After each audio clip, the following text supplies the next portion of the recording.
আশা করি সবাই ভালো আছেন এবং আমন্ত্রণ জানাচ্ছি একুশে টেলিভিশনের নিয়মিত আয়োজন, আপনাদের জন্য আয়োজন, বিনোদনের সবাইকে নিয়ে আড্ডার আয়োজন, যে আয়োজনের নাম হচ্ছে অতিথি.com প্রেজেন্স আমার লাইফ আমার style powered by pure diamond. আজকে একজন অতিথি আছেন, চলুন কথা বলবো। তবে আড্ডা দেওয়ার আগে আপনাদের জানিয়ে দিই, আজকে আমাদের মাঝে জাতীয় চলচ্চিত্র পুরস্কারপ্রাপ্ত সঙ্গীত শিল্পী, আমাদের সবার প্রিয়, স্পেশালি আমার ফেভারিট বেলাল খান। তো কি অবস্থা, কেমন আছেন? এই তো ভালো। কি খবর? অনেকদিন পর দেখা। অনেকদিন পর। দিনের কাজ দিনে হয় ভালো, রাতে না হয় ভালো। এনিওয়ে, ব্যস্ততা কেমন যাচ্ছে?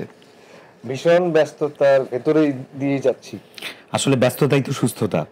একদম। আচ্ছা, আমরা শুরু থেকে শুরু করি। বেলাল খানের একটা সরকারি চাকরির সুবিধা ছিল, মানে সুযোগ ছিল জয়েন করার। বেলাল খান সেখানে জয়েন করলেন না, তারপর তিনি গানে আসলেন। জীবনে এই মুহূর্তে কি মনে হয়, ডিসিশনটা কি ঠিক ছিল?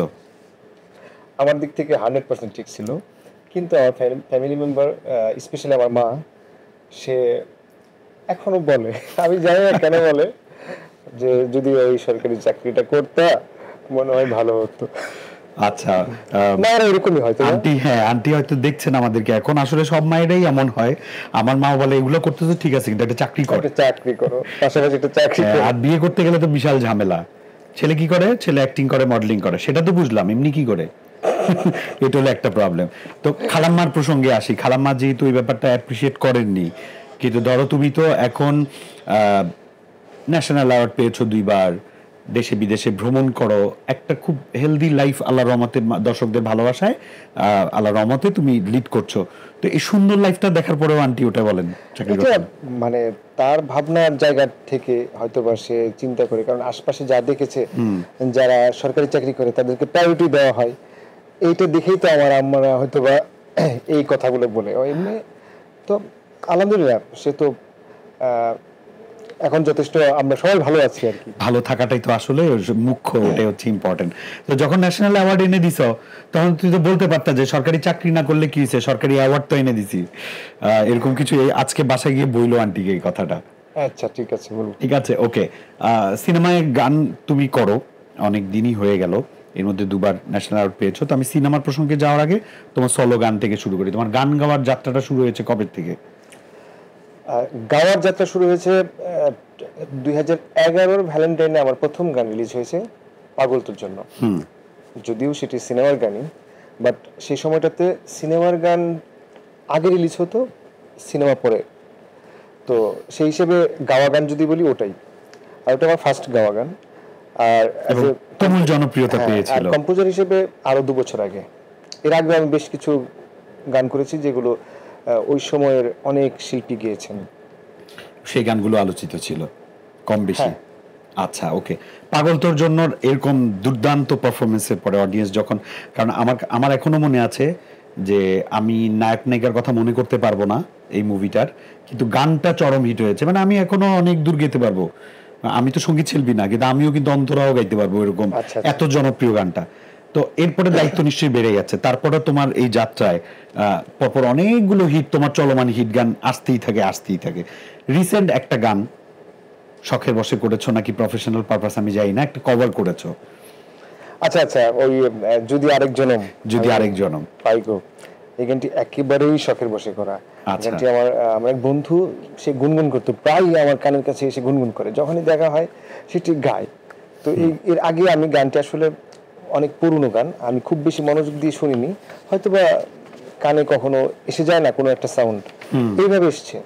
তো সে প্রায়ই গাওয়াতে আমাকে একদিন রিকোয়েস্ট করলো, এই গানটা তুমি শিখে আমাকে গেয়ে শোনাই হতো, আমি আমার গাওয়াতে মজা পাই না। সে নিজেও গায় গানটা, তুমি আমার মনে হয় তোমার গলায় খুব ভালো মানাবে। আমার একটা সিনিয়র ফ্রেন্ড শাহিন ভাই, তারপরে আচ্ছা ঠিক আছে মাথায় নিলাম।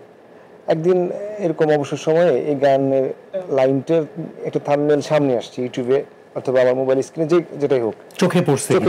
চোখে পড়ার পর আমি গানটা প্লে দিয়ে শুনছি, লিরিক্সটা তো খুব সুন্দর, খুব সহজ এবং খুবই টাচি এবং ডিফারেন্ট একটা ভাইব আছে গানে।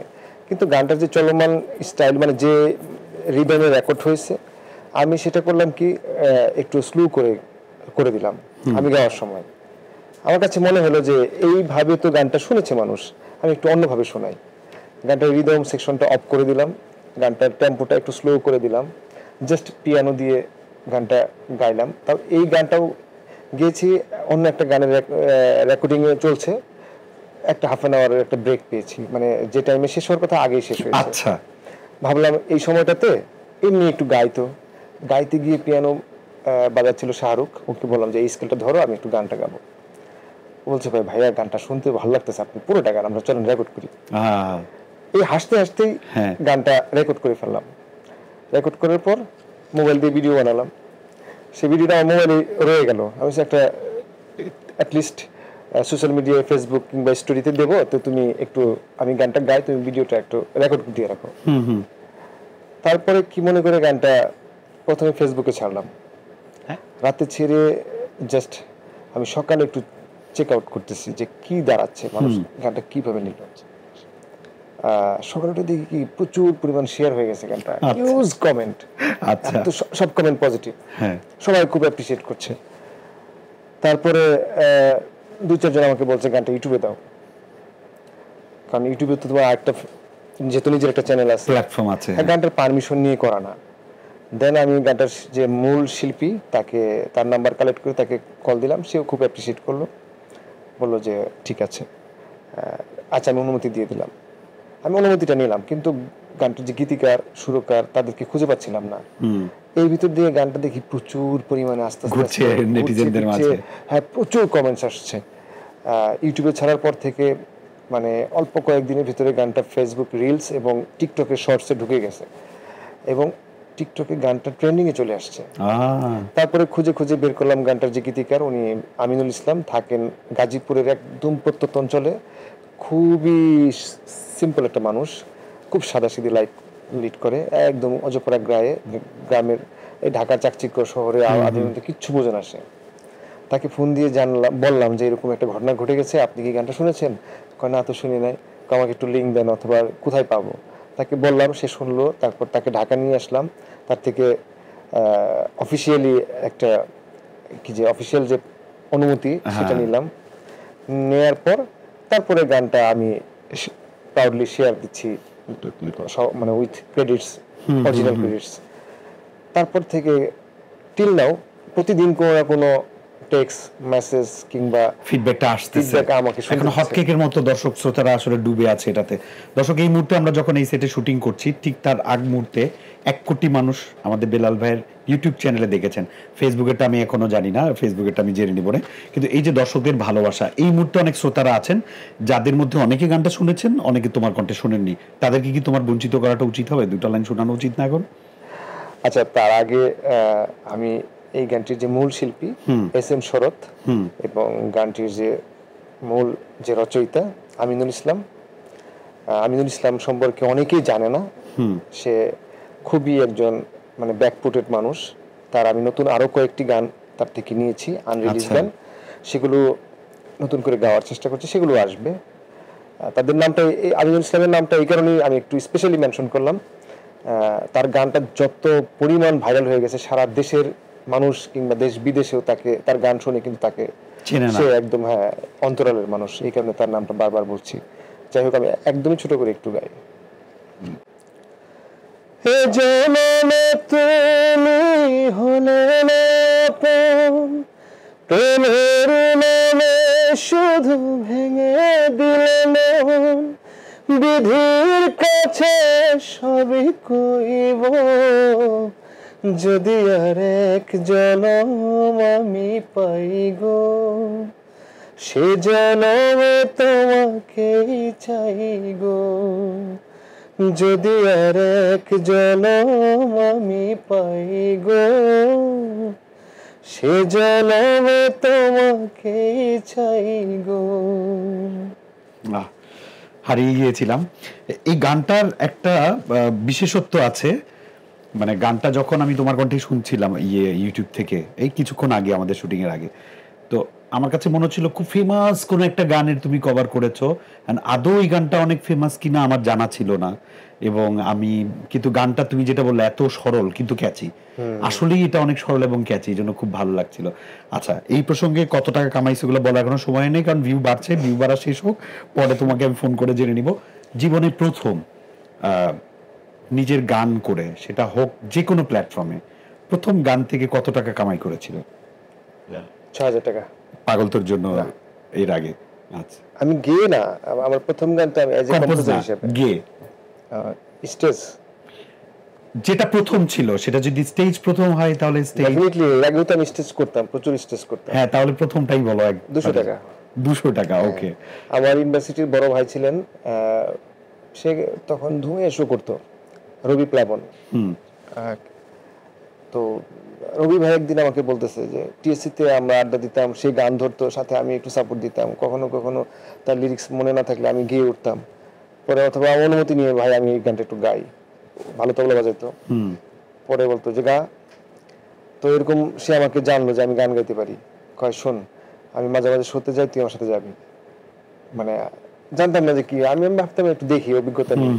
তো একবার গেলাম, তখন রবি ভাই বললো যে শুরুতে তুই একটা গান গা, সাউন্ড চেকটা হোক, তোকে দিয়ে সাউন্ড চেক করি।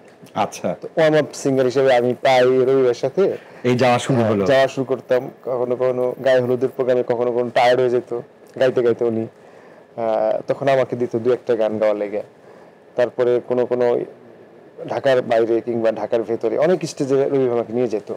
তো ফার্স্ট যেদিন যে শোতে নিয়ে গিয়ে প্রথম গান গাওয়ার পর উনি সম্মানী পাওয়ার পর আমাকে ওখান থেকে 200 টাকা দিল।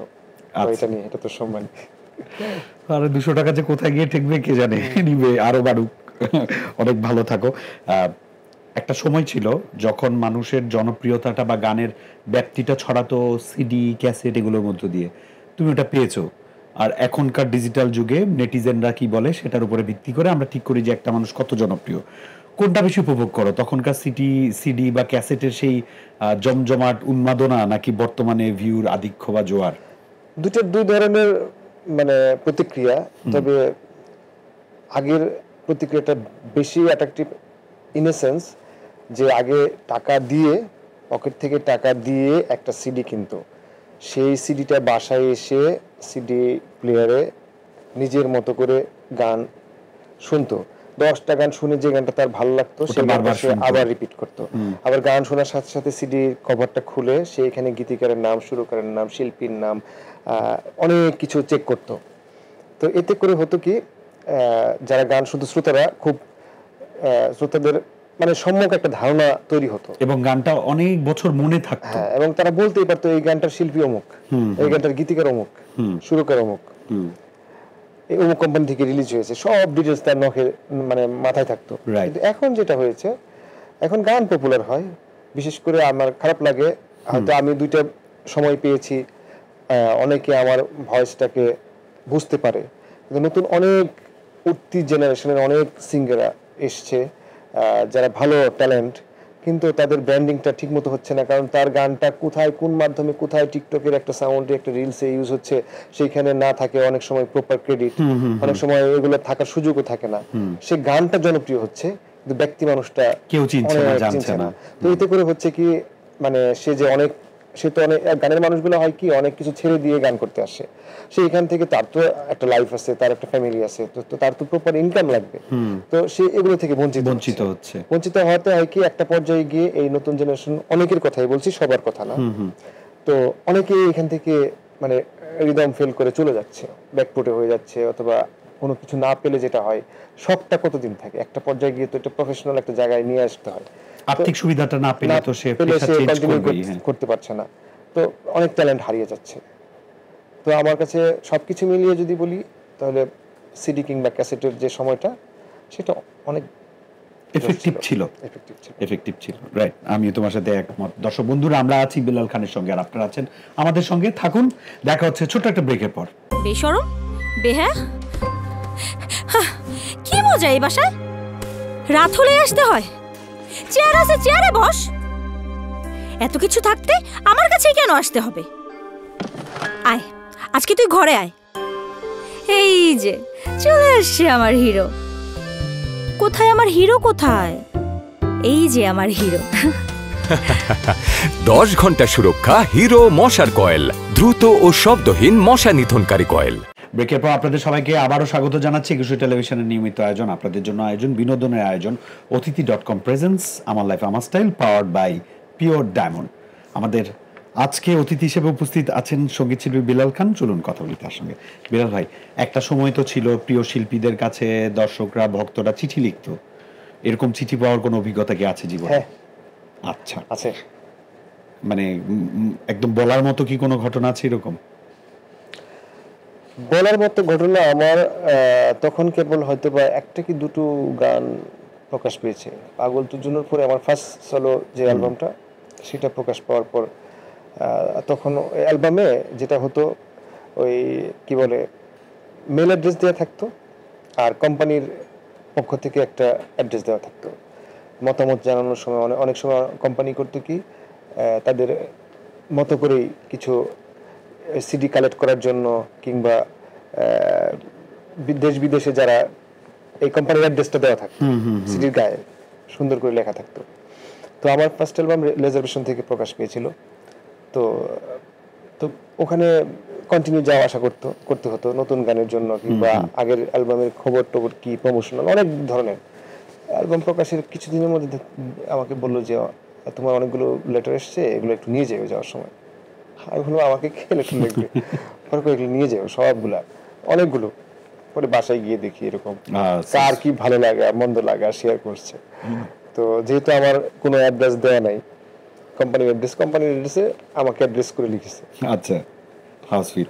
ওকে, এর মধ্যে তো অবশ্যই অনেক মেয়ে ছিল, তো মেয়েরা শুধু গানের ভক্ত হিসেবে চিঠি লিখতো নাকি প্রেম বা বিয়ের প্রপোজাল দিয়েও চিঠি লিখতো?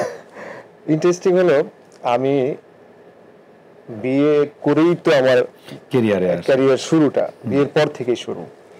তো অনেক পরে অনেকেই জানতে পারছে যে আমার মানে এত আগে আমি বিয়ে করেছি, আমার ছেলে আছে, মানে এরকম একটা কমপ্লিট ভার্সন আমি প্যাকেজ কমপ্লিট প্যাকেজ যে কেউ কেউ অনেক পরে জেনেছে। যারা জেনেছে তারা অবাক হয়েছে এবং আমাকে বলছে যে মানে এটা কি হলো, এতটা মানে আপনি এত আগে সব শেষ করছেন। মানে অনেকে আক্ষেপ শুনেছি, সেটা বিশেষ করে শোতে গিয়ে লাইভ শোগুলোতে তখন কথোপকথনে যখন শুনে তখন ব্রোকেন হার্ট এরকম আর কি। ওকে, এটা খুব ইন্টারেস্টিং। ভাবির ব্যাপারটা একটু জানতে চাই। ভাবি এই প্রফেশন অনেকে ফ্যামিলিগতভাবে, যেমন খালাম্মা মনে করেন যে চাকরি করলে ভালো হইতো। ভাবির তোমার প্রফেশন নিয়ে তার জাজমেন্টটা কেমন? সে আমাকে সবসময় সাপোর্ট দিয়ে যাচ্ছে, অ্যাপ্রিশিয়েট করে সবসময়, এখনো কন্টিনিউ দিচ্ছে এবং সে বলে যে না আমি রাইট ট্র্যাকে আছি। আচ্ছা, তো বিয়ের প্রপোজাল তো ওগুলো অত কার্যকরী ছিল না। কলিগদের সাথে কখনো কি এরকম হয়েছে যে কাজ করতে গেছেন তারপরে একটু প্রেম বা ভালোবাসার কোনো একটা ভাব নিয়ে সামনে হাজির হয়েছে? হ্যাঁ, কলিগদের এরকম কিছু শুনলে, মানে এরকম কিছু ঘটলে নিশ্চয় মানে কোনো না কোনো ভাবে সেটা চলে আসতো। একদম। আচ্ছা, যেহেতু আসে নাই তার মানে অনেক গোপনেই সব করছে আর কি বিলাল ভাই, এই তো ব্যাপারটা? একদমই তাই না, এরকম ঠিক মানে আমি চাইও না। আমার কলিগ আমার কাছে খুব রেসপেক্টেড জায়গা বিলং করে। আচ্ছা, গান তো একটা চর্চার বিষয়, এটা সাধনার বিষয়, এটা একটু আধ্যাত্মিকতারও বিষয়। আমি বিশ্বাস করি এটা খোদার আলাদা প্রেম ভালোবাসা আশীর্বাদ না থাকলে একজন মানুষ শিল্পী হয়ে ওঠেন না। তো ওই জায়গাটা থেকে অনেক মেয়েদের শিল্পীদের সঙ্গে তোমার কাজ করা হয়, কাদের সঙ্গে কাজ করে তোমার মনে হয়েছে যে না এটা গড গিফটেড, ওনার মধ্যে স্পেশালিটি আছে, বা কাজের জায়গাটা থেকে মনে হচ্ছে অনেক সিনসিয়ার কাজ করে আরাম? স্পেসিফিক কারো কথা মনে পড়ে? হ্যাঁ, কারণ কি আমি প্রফেশনাল জায়গায় এসে যাদের সাথে কাজ করি কিংবা ক্লায়েন্ট ডিমান্ড যাদের সাথে কাজ করতে হয়, তারা তো সবাই একটা সাডেন পিরিয়ড পার করে একটা স্টেজ বিলং করে, রাইট? তো এইখানে এসে প্রত্যেকেরই একটা নিজস্ব স্টাইল কিংবা একটা স্পেশালিটি দিয়ে সে তার ক্যারিয়ারটাকে সমৃদ্ধ করছে। যদি আমি একদম মানে ফ্রিলি বলি, আমাদের যে কণা, তার গায়কী, তার মানে স্টুডিও রেকর্ডিংয়ের টেকনিক এক ধরনের, একটা স্পেশালিটি দিয়ে সে একের পর এক জিঙ্গেল, ফিল্ম কিংবা অডিও সব সেক্টরে কাজ করতেছে। আবার কুনাল, ওর এক ধরনের গায়কী আছে। আবার যদি বলি লিজার কথা, ওর একটা নিজস্ব স্টাইল আছে। আমাদের আখি আপার কথা বলি, এই যে, অথবা আমি আমার একটা নিজস্ব স্টাইল, ইমরানের একটা ঘরানা, ওর একটা স্টাইল, প্রত্যেকের যে যার জায়গাটা আসলে সেরা। তো আমরা যখন একটা কমপ্লিট কাজ করি, যে গানটা হয়তো আমি গাবো না, অ্যাজ এ মিউজিক ডিরেক্টর হিসেবে আমাকে গানটা বানানোর কি বলে অর্ডার দেওয়া হয়েছে, আমি এই গানটা বানানোর পর কিন্তু আমি কিন্তু আমার প্রডিউসার কিংবা ডিরেক্টর কিংবা প্রজেক্ট যে তাদের সাথে আমরা একটা ফ্রিলি আলোচনা করি যে এই গানটা কাকে দিয়ে গাওয়ানো যায়, এই গানটার যে এই বিষয়গুলো আমার লাগবে, তাহলে এই বিষয়গুলো ডেলিভারিতে কে এক্সপার্ট। তার মানে কি আমি তো সবসময় একজনকে দিয়ে গাওয়াই না, অনেকের সাথে গানের মানে থ্রোয়িং কিংবা গানের চলন বুঝে এক একজনকে এক এক গানে আমাকে সিলেক্ট করতে হয়। তার মানে কি প্রফেশনাল জায়গায় প্রত্যেকেরই নিজস্ব কিছু একটা আছে, যে কারণে সে তার ডিমান্ডটা একজনেরটা আরেকজন ফিল আপ করতে পারে না। আচ্ছা, অনেকে বলে যে ধরো তুমি যেমন কনসার্টে দর্শকদেরকে জমাতে পারো, অনেক শিল্পীরা আছেন এরকম জমাতে পারেন। নাম ধরে বললে তো মমতাজ আপা সবার আগে, যে উনি কনসার্টে যখন গাইতে ওঠেন তখন নাকি দর্শক বসে থাকতে পারে না, উনার ওই মোহশক্তিটা আছে। কিন্তু অনেক শিল্পীদের নাম ধরে বলা হয় যে তারা রেকর্ডিংয়ে বা টেলিভিশনে বা রেডিওতে শুনতে যত শ্রুতিমধুর, অন স্টেজ রিয়েল টাইম পারফরমেন্সে তারা অতটা সুরেলা না। এই অভিযোগটা কেন আসে তাদের বিরুদ্ধে? সুরেলা কিনা আমি সেটা বলবো না, কিন্তু এটা হতেই পারে। এটা শুধু বাংলাদেশ না, ওয়ার্ল্ড ওয়াইড অনেক বিখ্যাত সিঙ্গার আছে যে যতটা সে একা গান গাইতে পছন্দ করে, সে পাবলিক প্লেসে ওই কমফোর্টনেস তার ভিতরে না থাকতে পারে, অনেক সময় লাগে। এগুলো এক ধরনের স্পেশালিটি অথবা এগুলো একটা অভিজ্ঞতার বিষয়। একটা নতুন ছেলে আসছে, 8-10টা গান তার হিট হয়েছে, সেই স্টেজে এসে ফাটিয়ে দেবে, এটা আমি কেনই অ্যাকসেপ্ট করব? কিংবা আমাদের জেমস ভাই যে ধরনের পারফরমেন্স করে, সে একটা তার জার্নিটা যদি আমি ফলো করি, কিংবা মমতাজ আপার কথা বললাম, মমতাজ আপার জার্নিটা যদি আমি শুরু থেকে এখন পর্যন্ত আসতে কত স্টেজ, কত হাজার স্টেজ পার হয়ে সে আজকে এই জায়গায় আসছে, তো এগুলো একটা মানুষকে তো বিকশিত হওয়ার জন্য সময় দিতে হবে। আর আরেকটা বিষয়, জনরাটা এমন জিনিস, আমাদের অনেক সিঙ্গার আছে তাদের কমফোর্ট একটা জনরা আছে, সে এই জনরার গান গাইতে স্বাচ্ছন্দ্য বোধ করে। সেই গানটা স্টেজের জন্য উপযোগী নাও হতে পারে, তাকে যদি আমি স্টেজে হাজার মানুষের সামনে দাঁড় করে দিই, সে যদি আনপ্লাগ করে একটা মিউট টাইপের একটা গান গায়, যে গানটাতে মানে উল্লাস উন্মাদনার ঘাটতি আছে, সেটা তো স্টেজের জন্য না, সেটা তো হেডফোনে শোনার জন্য। তাকে যদি আমি জাজমেন্ট করি, সে তো স্টেজ জমাতে পারলো না, এটা তো আমার রং হবে। এক্স্যাক্টলি। সো যে যেমন গায় পাবলিক শুনে ওইটাই খায়। সো ব্যাপারটা ওরকম আর কি, যার জনরা বুঝেই তাকে ওই পারফরমেন্সটা করার সুযোগ করে দেওয়া উচিত।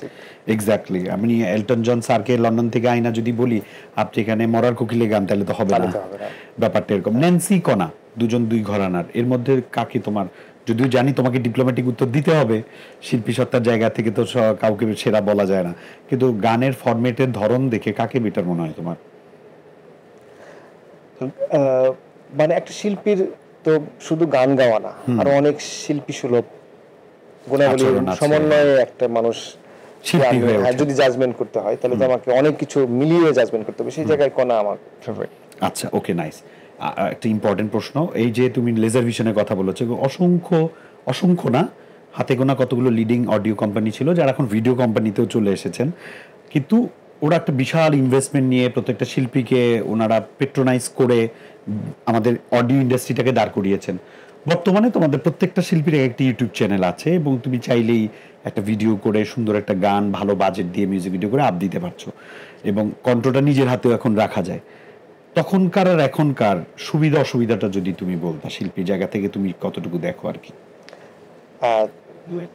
একটু খেয়াল করলে তুমি দেখবা যে সারা বিশ্বের যারা ইন্টারন্যাশনাল সিঙ্গার, তাদের সবারই ইউটিউব চ্যানেল থেকে গান প্রকাশ পায়, এবং সেটার মার্কেটিং কিংবা সেটার ডিস্ট্রিবিউশন বিষয়গুলো নিয়ে কাজ করে হলো কোম্পানি। তো এটা বরং আমরা অনেক পিছিয়ে, আমাদের এক একটা সিঙ্গারের একটা ইউটিউব চ্যানেল হইতে আমাদের লেগে গেছে কি বলে মানে 7 বছর 10 বছর 15 বছর এরকম। এত মানে ইউটিউব এত পপুলারের পরেও আমাদের অনেক পরে এক একটা চ্যানেল হয়েছে, কিন্তু হওয়ার কথা ছিল মানে ডে ওয়ান থেকে। তো এর সাথে আসলে সমন্বয় হলো মেইন ফ্যাক্ট, যে আমরা যাদের যদি কারো ইউটিউব চ্যানেল জনপ্রিয় হয়, তখন কোম্পানির লোকেরা মনে করে যে ও তো নিজের চ্যানেলে গান করে, ওর সাথে আমার কানেকশন কাজ হওয়ার দরকার নেই, কার চ্যানেল নয় তাকে নিয়ে আসো। কিন্তু বিষয়টা এরকম না, অনেক এরকম মাইন্ড করে বসে আর কি। কিন্তু এগুলো প্রথম দিকে ছিল, আস্তে আস্তে সব মানসিকতা গ্রো হতেও সময় লাগে। কারণ একটা এই মিউজিক নিয়ে যে বিজনেস করে, এগুলোর তো ইন্টারন্যাশনাল যে ফরম্যাট, সেগুলো বাংলাদেশে এস্টাবলিশড হতে সময় লেগেছে। এই যে এখন আস্তে আস্তে এস্টাবলিশড হচ্ছে। একটা সময় বাংলা গান মানে শুধু আমরা আর কলকাতার কিছু বাঙালি শুনতাম, কিন্তু এখন তো আমাদের গান সারা বিশ্বের অফিসিয়ালি রিলিজ হচ্ছে শুধু মানে স্ট্রিমিং হচ্ছে 29টা প্ল্যাটফর্মে, যেখান থেকে আমরা রেভিনিউ কালেক্ট করছি। আমাদের গান একই সাথে আমরা বলতে পারি। আমার কি ভালো লেগেছে, আমি তোমার সাথে সংযুক্ত করেই বলি, আগে আমার খারাপ লাগতো যে অ্যাপল মিউজিক, হাঙ্গামা, গানা এগুলো কেন আমাদের দেশে নাই। এখন দেখলাম আমি কমন প্ল্যাটফর্ম হয়ে গেছে, এখন চাইলে নিজের গানটা ওদেরকে দিয়ে তুমি রেভিনিউ শেয়ার করতে পারো। আমরা ইউটিউবে গানটা পাবলিশ করার আগেই আমাদের গান ওয়ার্ল্ড ওয়াইড ইন্টারন্যাশনাল প্ল্যাটফর্ম, যেখানে পৃথিবীর সবাই মানে গান শুনতে পারবে। তো এবং এইগুলো কিন্তু ইংলিশ গান, বাংলা গান, হিন্দি গান, পৃথিবীর সব ভাষার গানের সাথে ফাইট করে আমাদের গান সেখানে কখনো কখনো গ্লোবাল টপ চার্টে চলে আসছে। Exactly right. তো এগুলো তো এখন ডে ওয়ান থেকেই হচ্ছে। একটা গান ইউটিউবে আসার আগেই 30টা প্ল্যাটফর্মে রিলিজ হচ্ছে। এখন ধরো এই যে কামাই করার রাস্তা যেহেতু সহজ হয়েছে, কমন কমিউনিকেশনটা অনেক সহজ হয়েছে, তারপরে কিন্তু নতুন শিল্পী যারা বাজারে আসছে তাদের জন্য কিন্তু কঠিন হয়ে যাচ্ছে, কারণ সেক্টরগুলো এত এত ভাগ হয়ে গেছে। আগে একটা অডিও ক্যাসেটে যদি কেউ একজন গান গাইতো, সারা বাংলাদেশের মানুষ ওটা জানতো। এখন প্রতিদিন কয়টা গান আপ হয়, প্রতিটা কয়টা নাটক। ওটার একটা কারণ ছিল যে তখন গানটাই শুধু শিল্পী গাইতো, বাকি কাজ তো প্রপার লোকজন ফিক্স। এখন শিল্পীকে অনেক কিছু করতে হচ্ছে, একজন শিল্পীকে এই সব কিছু। কিন্তু আমার প্রশ্নটা হচ্ছে তোমার কাছে, একজন নতুন ছেলে, নতুন মেয়ে যে এই সেক্টরটাতে কিছু একটা করতে চায়, তার শুরুটা কিভাবে করা উচিত? না, এখন আবার মানে তুমি অন্যভাবে চিন্তা করলে দেখবা যে এখন যতটা সহজ, ঠিক আজ থেকে 5 বছর 10 বছর আগে যারা আসতো তাদের অনেক একটা কঠিন পথ পার করে একটা স্টেজ পেতে হতো, পরিচিতিটা পাওয়াটা কঠিন ছিল। এখন তো সে শুরু থেকে সে যদি বলে যে আমি ঢাকায় আসবো না কিন্তু আমি গানের শিল্পী হব, এখন পসিবল, এখন সম্ভব, পসিবল। আমাদের চিটং বেজ অনেক সিঙ্গার আছেন যারা ঢাকায় আসে না, তাদের গান গত বছরের স্পটিফাইতে নাম্বার 1 গান, মানে যে শিল্পীর, বাংলাদেশি শিল্পীর, সে ঢাকায় আসে না। তানভীর ইভানের কথা বলছো? হ্যাঁ, আমি তানভীর ইভানের নামটা আনতাম, ও তো ইউজুয়ালি ঢাকাতেই আসে না। তাহলে সে চিটং বসে মানে পুরো গ্লোবালি তার মানে তার গান ছড়িয়ে যাচ্ছে হতে পারে। আচ্ছা, যেহেতু আমরা অনুষ্ঠানে একেবারে শেষ অংশে আমরা এই গানটা শুনেই বাড়ি যাবো, তার আগে ছোট্ট একটা বলো, মিউজিক নিয়ে তোমার ফিউচার প্ল্যান কি? আপাতত আসলে মিউজিকটা খুব এনজয় করছি, সো এনজয়মেন্টই থাকো, পরেরটা পরে দেখা যাবে। কিছু ভাবছি না এখন। আমাকে আরো এই যেটি বললাম যে এখন মানে ভিন্ন ভিন্ন সাবজেক্ট নিয়ে আমার গান করতে হবে। আমার দেশের গানের শর্টেজ আছে, আমার রিদমিক গানের শর্টেজ আছে, আমার শিশুতোষ গান আমি কখনো করিনি। তো আমাদের দেশের বাচ্চারা গাইতে গেলে সে কি গাবে, এগুলো আমাকে ভাবাচ্ছে। আমি এখন এরকম ডিফারেন্ট গান করতে চাই। আচ্ছা, সুইট। অনেক অনেক ধন্যবাদ। এত ব্যস্ত সময় আমি জানি তুমি এখান থেকেও কিন্তু আবার গিয়ে প্লেব্যাকের স্টুডিওতে ঢুকবা, এর আগেও তোমার অনেক জায়গায় কাজ ছিল, এত ব্যস্ততার মাঝেও আমাদের সময় দিয়েছো, এই জন্য আমরা তোমাকে প্রচুর ব্যস্ত সমৃদ্ধ ধন্যবাদ দিচ্ছি। But we are really honored to have you and we always feel happy when you come to see us. So আমাদের ইটিভির পক্ষ থেকে, আমাদের অনুষ্ঠানের পক্ষ থেকে তোমাকে অনেক ধন্যবাদ। গান শুনে বাড়ি যাবো, সো গানটা তো অবশ্যই শুনবো। তার আগে তোমার দর্শকদের চাইলে তুমি কিছু বলতে পারো। যে যেখান থেকে আমাদের সাথে কানেক্ট আছেন, আমার একটা ছোট্ট চাওয়া, আমরা ইদানিং উল্টাপাল্টা অনেক জিনিস না বুঝে শেয়ার করে ধুমাইয়া ভাইরাল করে দিচ্ছি। তো এই ভাইরাল করার আগে একটু ভাববেন সেটা আপনার পরিবার কিংবা সমাজ কিংবা দেশের কোনো একটা ক্ষুদ্র প্রয়োজনে হচ্ছে কিনা, অথবা নিছক একটা উস্কো জিনিসকে আমরা ভাইরাল করে দিচ্ছি কিনা, এদিকে একটু খেয়াল রাখবেন। পচা সামগ্রী যেন পা না কাটে। অনেক ধন্যবাদ দর্শক বন্ধুরা, আজ ছিল এই আয়োজন, আশা করি আপনাদের ভালো লেগেছে। অতিথি.com প্রেজেন্স আমার লাইফ আমার style powered by pure diamond থেকে আমি কিন্তু বিদায় নিব, তবে বেলাল ভাইয়ের গান শুনতে শুনতে। ভালো থাকুন, গান শুনতে থাকুন, আর একুশের সঙ্গেই থাকুন। চলো হয়ে যাক। চোখ বলে জলে যাও, মন বলে পাহাড়ে, মা শুনে বকা দেয় আমি কই যাবো আহারে। চোখ বলে জলে যাও, মন বলে পাহাড়ে, মা শুনে বকা দেয় আমি কই যাবো আহারে। আর না গাই, গানটা খুব তাড়াতাড়ি রিলিজ হবে। ওকে, ওয়েটে আছি আমরা। আশা করি সবাই মিলে গানটা শুনবো, ভালো গান শেয়ার করবো। টাটা।